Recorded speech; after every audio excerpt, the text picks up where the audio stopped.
Bonjour, ravi de vous retrouver pour cette nouvelle vidéo pour vous parler de la curiosité. Alors la curiosité, est-ce qu'elle est vraiment un vilain défaut, comme on nous l'a si souvent dit lorsqu'on était enfant? Ou n'est-elle pas plutôt une formidable qualité en fait, une formidable opportunité pour découvrir des nouveaux chemins de vie, des nouveaux choix de vie, des nouvelles situations, des nouveaux plaisirs et élargir et enrichir notre vie? En étant curieux justement, nous allons en dehors de la zone du connu, en dehors de la zone de la tradition, du conditionnement dans lequel nous sommes nés. Et donc en s'autorisant ainsi la curiosité d'aller explorer de nouveaux horizons humains, on peut découvrir de nouvelles façons de penser, de comprendre, de vivre le monde, de nouvelles spiritualités, de nouvelles religions. On peut découvrir, avoir un nouveau rapport avec peut-être la sexualité, la cuisine, l'art, les arts, la façon de rentrer en relation avec les autres, finalement découvrir un style de vie qui correspond peut-être beaucoup plus à ce qui est bon pour nous. Et donc être curieux, aller voir des nouveaux sports, par exemple quand je suis arrivé ici en Suisse, j'ai découvert le VTT en montagne et je ne connaissais pas du tout, je n'avais pas de montagne de là où d'où je venais. Et donc j'ai été curieux, je me dis je vais quand même tester, même si ce n'est pas du tout mon domaine, les montagnes je ne connais pas, je vais aller voir, le vélo non plus, et puis j'ai adoré ça. Et donc si je n'avais pas été curieux, je me serais privé d'un plaisir. Et c'est pareil pour tout dans les métiers, d'aller voir, tiens, mais comment fonctionne ce métier-là, je ne le connais pas, j'ai posé des questions.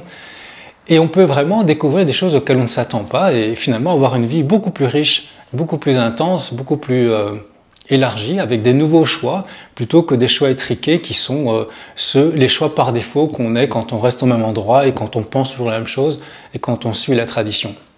Alors on le voit aussi, on l'a vu ces dernières années avec la folie et la psychopandémie de la peur de ces dernières années, que ceux qui n'étaient pas curieux, malheureusement, l'avenir le montrera de plus en plus, auront des problèmes de santé parce que la curiosité peut nous sauver la vie également en ne suivant pas le narratif officiel de la peur, en permettant, quand on est curieux, de se poser des questions en disant « mais tiens, mais pourquoi il y a des censures concernant ceux qui ont des voix dissonantes par rapport au narratif de la peur?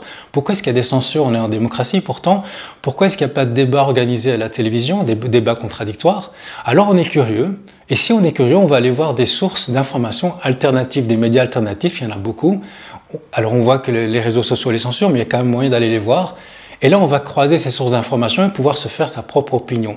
Et qu'est-ce qu'on va découvrir? C'est qu'il y a non pas des dizaines, non pas des centaines, non pas des milliers, mais des dizaines et des centaines de milliers de médecins et de chercheurs dans tous les domaines scientifiques qui ont notre vision de ce qui se passe et qui nous alertent sur des dangers graves de ces consignes sanitaires complètement absurdes. Alors ça nous permet justement de nous protéger de ces absurdités et notamment de ne pas s'injecter ces injections géniques expérimentales qui sont, on le voit aujourd'hui, les chiffres le montrent, extrêmement dommageables pour la santé, mortifères et vraiment avec des effets indésirables désastreux. Donc être curieux nous permet d'échapper parfois à des dangers, de nous sauver la vie dans ce cas-ci et également d'élargir les choix pour avoir une vie beaucoup plus épanouie. Et puis également, on va le voir, c'est de pouvoir nous éveiller à notre vraie nature, qui n'est pas du tout ce qu'on croit. Cette curiosité, d'ailleurs, elle est vantée finalement par toutes les grandes spiritualités du monde entier, les spiritualités millénaires qui sont toutes différentes, mais ont des points communs, notamment ce message qui est « connais-toi toi-même, tu connaîtras le monde ». Et se connaître soi, c'est être curieux, mais finalement, mais qui suis-je? Cette question « qui suis-je » elle est centrale, notamment dans l'Advaita Vedanta, on appelle ça la voie directe, c'est de découvrir finalement, mais quelle est notre vraie nature? Ça nous permet justement de sortir des illusions et donc de la souffrance. Et qui suis-je? Si je vous pose la question, si on se pose la question ensemble, qui sommes-nous? Qui suis-je? Qu'est-ce qui vient? Qu'est-ce qui vient quand on se pose la question? Est-ce qu'il n'y a pas déjà des réponses toutes faites? Je suis un homme, je suis une femme, j'ai tel âge, donc le sexe, le temps, donc l'âge, la situation, je suis père, je suis mère, et puis quelques images de notre vie, une image de nous dans le miroir peut-être. Voilà, quand on se demande mais qui suis-je vraiment, il y a tout ça qui vient. Et puis il y a toute une histoire qui vient, tout ce qui m'est arrivé. Mais est-ce que c'est vraiment ça que nous sommes ou est-ce que ça, c'est pas juste finalement un conditionnement? C'est-à-dire qu'on serait né ce que nous sommes profondément, on serait né ailleurs, par exemple en Somalie, en Arabie Saoudite, pour prendre des exemples un peu plus éloignés de notre culture, ou en Chine, peu importe. Est-ce que vous ne seriez pas dans ce cas-là complètement différent? Vous auriez plutôt une autre façon de penser, une autre religion, d'autres manières, d'autres comportements, notre morale. Alors vous voyez qu'on est surtout le fruit de notre conditionnement. Mais est-ce que c'est vraiment ça, nous? Est-ce qu'on est vraiment ce perroquet qui répète la culture dans laquelle il est né? Est-ce qu'on est vraiment ce robot biologique, finalement, qui est mu par des gènes? Parce que, est-ce qu'on a choisi d'être introverti ou d'être extraverti?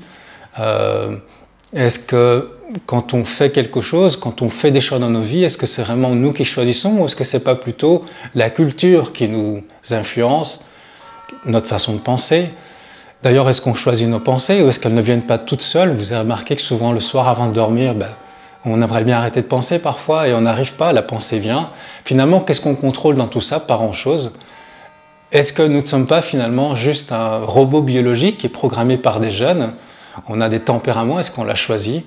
Parfois, on a des choix de vie, mais est-ce que c'est pas aussi lié à notre niveau d'énergie, notre niveau de conscience du moment, ce qu'on a vécu comme traumatisme, comme blessure?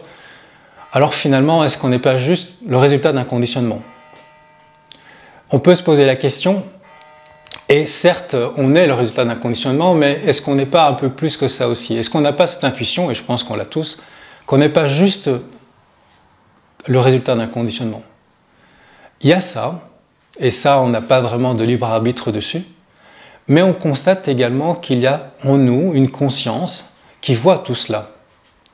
Et c'est pour ça que je vous repose la question, reposons-nous la question, mais qui suis-je vraiment? Alors ce qui vient, c'est toute une histoire, c'est toute une culture, c'est des étiquettes, je suis intelligent, je suis pas intelligent, je suis ceci, je suis cela, j'habite tel pays, tout ça c'est des étiquettes, des caractéristiques. Il y a donc des pensées qui viennent en fait, et des images qui viennent. Et quand on a cette investigation qui est vantée dans beaucoup de traditions spirituelles sur ce que nous sommes, si nous sommes curieux d'aller voir, la question qui va venir ensuite, c'est mais est-ce que je suis toutes ces pensées, toutes ces images, ou est-ce que je suis ce qui perçoit cela? Donc il y a toutes ces pensées, toutes ces images, et puis il y a ce qui perçoit cela, ce qui est conscient de ce conditionnement, ce qui est conscient de toutes ces étiquettes à propos de nous. Ce que nous sommes vraiment, le je, hein, notre vrai prénom au fond c'est je, avant le nom, Eric pour ma part, eh bien c'est le je, notre vrai prénom. Ce je, qui est-il vraiment? Est-ce qu'il est vraiment cette histoire? Ça, c'est un conditionnement. Est-ce qu'il est vraiment ce corps? Si je ferme les yeux, le corps disparaît. Qu'est-ce qui reste? Ce sont des sensations. Mais est-ce que je suis les sensations ou est-ce que je suis ce qui observe les sensations? Quand je pense, est-ce que je suis les pensées ou est-ce que je suis ce qui observe les pensées? Si par exemple mes pensées disparaissent, est-ce que je disparais? Ben non. Il y a des moments où je ne pense pas et je suis là. Des moments où je ne sens pas mon corps et je suis là. La conscience est toujours là. La conscience disparaît-elle vraiment au fond? Alors explorons cette conscience. Reprenons la question « Qui suis-je » C'est toute une invitation qu'on retrouve dans beaucoup de traditions spirituelles. Faisons-le ensemble quelques instants, parce que cette curiosité peut nous éveiller à notre vraie nature. Qui suis-je? Alors on se pose la question « Qui suis-je » et on a de nouveau des images qui viennent, des histoires qui viennent pour nous définir. Et ça, ce sont des pensées. Et puis il y a ceux qui observent ces pensées. Et on va s'intéresser à cette conscience qui observe les pensées. Ça, c'est ce que je suis fondamentalement. Cette conscience, cela, on peut l'appeler ça, ce ou le je, l'ultime sujet. Ce sujet, comment est-il? Et comme il échappe à la pensée, il est en amont des pensées, il est très difficile de le décrire. Hein, si on essaie de décrire cette conscience en ce moment qui entend ces mots, c'est difficile de la décrire. Hein. C'est indescriptible, en réalité, ça échappe au monde des formes, au monde des phénomènes. Et pourtant, c'est là. Cette conscience, elle est là. Qu'est-ce qu'on peut en dire de cette conscience? Si on est curieux de nouveau, cette curiosité qui est si importante, c'est comme un jeu, on va réfléchir, on peut fermer les yeux, on peut garder les yeux ouverts et se dire, mais cette conscience que je suis, qui n'est pas le conditionnement, cette conscience qui peut observer le conditionnement d'un corps, d'un tempérament, des choix de vie qu'on a faits qui ne sont pas les nôtres en fait. Tous les choix de vie qu'on a faits, c'est le résultat de peurs qu'on a pu avoir, de blessures qu'on a pu avoir, de conditionnements, de croyances, de culture. Donc est-ce que c'est vraiment nous finalement? Mais il y a une conscience qui observe tout cela. Et cette conscience qui observe cela, une supraconscience en quelque sorte, pas une conscience ordinaire, mais une conscience qui est toujours là en amont, comment est-elle? N'est-elle pas au fond tranquille? N'est-elle pas calme? N'est-elle pas sans histoire justement?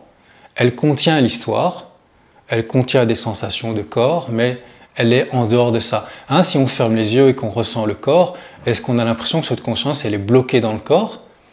Ou est-ce qu'on n'a pas plutôt l'impression, si on est curieux, on va observer ça, si on est très très curieux, qu'est-ce qu'on observe? C'est que les sensations du corps apparaissent dans notre conscience.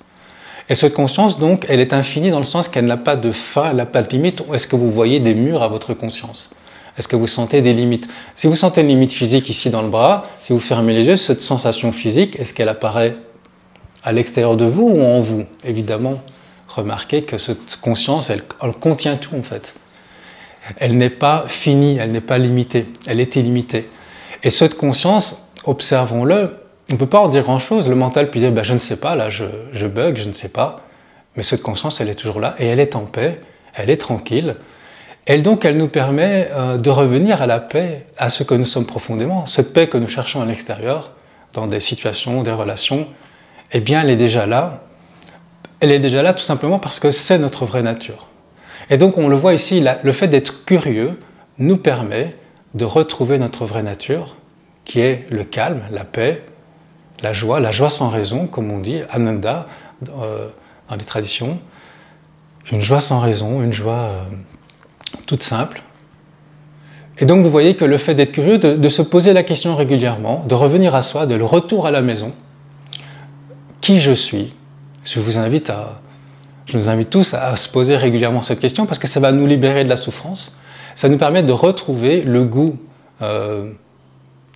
cette nostalgie qu'on peut avoir parfois d'un moment où il y a le bonheur et puis il disparaît parce qu'on va dans le monde et on est dans la course aux illusions, aux objets, aux relations, aux personnes, aux situations. Et là, on retrouve quelque chose qui a toujours été là en fond, qui est stable, qui n'est pas instable comme le monde qui est stable. Parce que le monde, on ne le contrôle pas, les autres, on ne les contrôle pas, les événements, on ne les contrôle pas. Mais ça, c'est quelque chose qui est toujours là en fond, un arrière-plan, un peu comme vous avez cet espace, même si tout part, il restera l'espace. Et vous avez des sons, mais si on enlève tous les sons, il restera le silence. C'est stable. Et bien cet arrière-plan, l'espace, le silence, c'est la même chose, c'est notre vraie nature, est calme. Et donc vous voyez qu'en étant très curieux, et je vous invite à le faire plusieurs fois par jour, comme je le fais, revenir à notre vraie nature, revenir à la maison et goûter à la paix de ce que nous sommes profondément, goûter à ce que nous sommes profondément, goûter à la paix. Alors je vous invite à être curieux, très très curieux, le plus curieux possible à tous les niveaux. Vous savez, ça peut vous sauver la vie, ça peut vous enchanter la vie, ça peut vous permettre de vivre des choses que vous ne saviez pas avant, que vous ne connaissiez pas parce que vous avez été voir. Et puis surtout, ça peut vous permettre de vivre en paix, de vivre le bonheur qui n'est pas quelque chose à atteindre, mais notre vraie nature.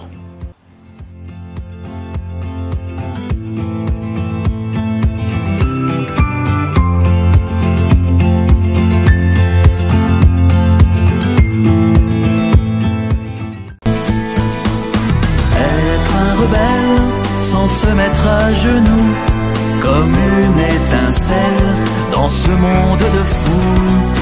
Être un rebelle, sans se mettre à genoux, comme une étincelle dans ce monde de fous.